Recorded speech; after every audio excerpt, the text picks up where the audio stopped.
सभी को नमस्कार। मेरे YouTube चैनल शब्दों की पंखुड़ियाँ में आप सभी का स्वागत है। आज मैं आपको 2 लघु कथाएँ सुना रही हूँ। एक लघु कथा जिसका शीर्षक है चीरहरण। इसमें व्यक्तियों के चरित्र के बारे में बताया गया है। और दूसरी लघु कथा में यह बताया गया है कि हर तरह के काम में, हर तरह के व्यापार में, नौकरी में ईमानदार और बेईमान हर तरह के लोग होते हैं। हमें हर काम का, हर व्यापार का, हर नौकरी का सम्मान करना चाहिए। तो पहली लघु कथा है चीरहरण। रश्मि ने चाय और पकोड़े बनाने के बाद अपने देवर आकाश को आवाज़ लगाई।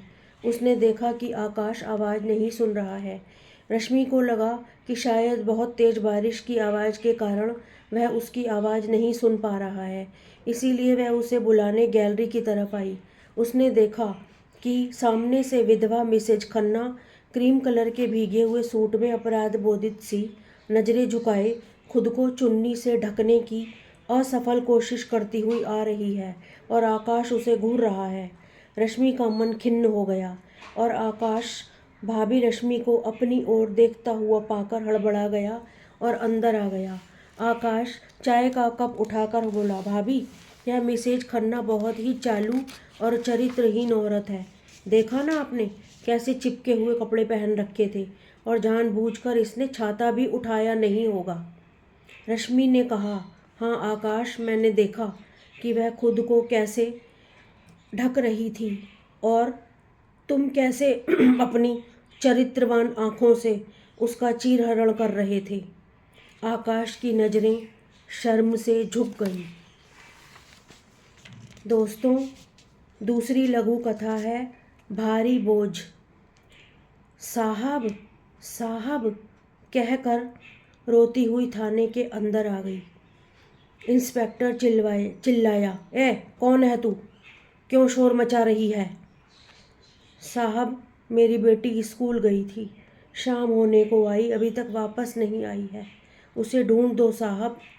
वो गरीब विधवा अपनी फटी हुई साड़ी से आंसू पोंछती जा रही थी और बोलती जा रही थी।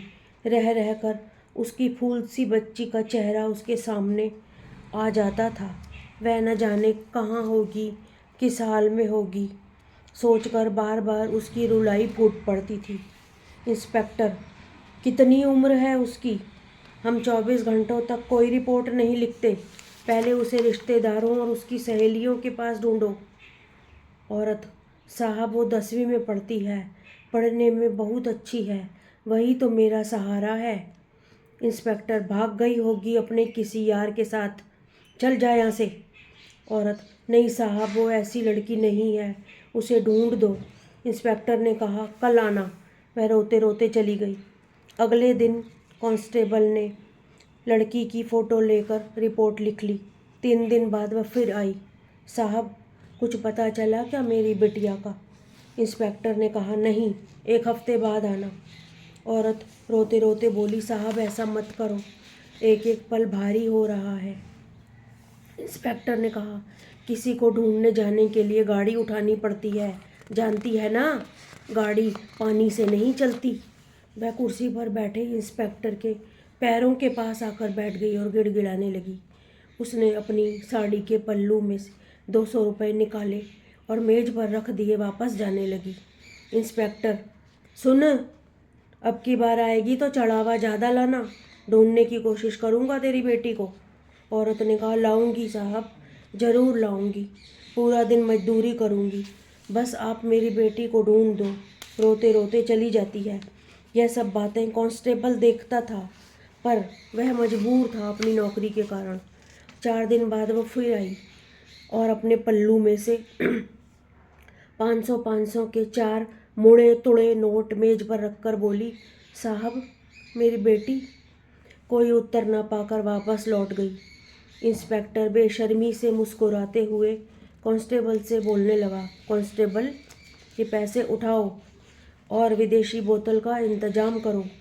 कांस्टेबल पास आया और धीरे से बोला, साहब ये इतनी भारी रुपए मुझसे तो न उठाए जाएंगे। इंस्पेक्टर, भारी?